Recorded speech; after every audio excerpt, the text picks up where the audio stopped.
বিশ্ব ফুটবলের উত্তাপ ছড়িয়ে শেষ হলো ফিফা মার্চ উইন্ডো। প্লে অফের মাধ্যমে ৬টি দল জায়গা করেছে ফুটবল বিশ্বকাপে। আর টানা তৃতীয়বারের মতো বিশ্বকাপে দর্শক হয়েই থাকছে ৪বারের চ্যাম্পিয়ন ইতালি। সেই সঙ্গে বদলে গেছে র্যাঙ্কিংয়ের সব হিসাব নিকেশও।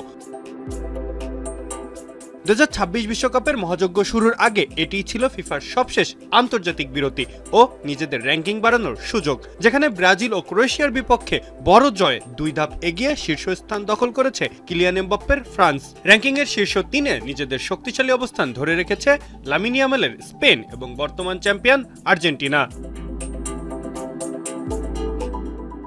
এই সময়ে একটি প্রীতি ম্যাচ ও আরেকটি এশিয়ান কাপ বাছাই ম্যাচ খেলেছে বাংলাদেশ। ২৬ মার্চ ভিয়েতনামের বিপক্ষে ৩-০ এবং ৩১ মার্চ সিঙ্গাপুরের বিপক্ষে ১-০ গোলে হেরেছে লাল সবুজের প্রতিনিধিরা। টানা ২ হারে ৯.18 পয়েন্ট হারিয়ে র্যাঙ্কিংয়ে ১৮০ থেকে এক ধাপ পিছিয়ে ১৮১তম অবস্থানে নেমে গেছে হামজা সমিতরা।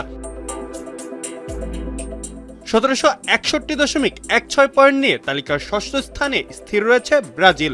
এবার র্যাঙ্কিংয়ে সবচেয়ে বড় চমক দেখিয়েছে ভিয়েতনাম, সবচেয়ে বেশি ৯ ধাপ এগিয়েছে দেশটি। বিপরীতে সবচেয়ে বড় অবনমন হয়েছে মালয়েশিয়ার, ১৭ ধাপ নিচে নেমে গেছে তারা। আন্তর্জাতিক ফুটবলে এখন সবার অপেক্ষা জুনে the greatest show on earth খ্যাত ফুটবল বিশ্বকাপ নিয়ে। মাহফুজা আহমেদ, এখন।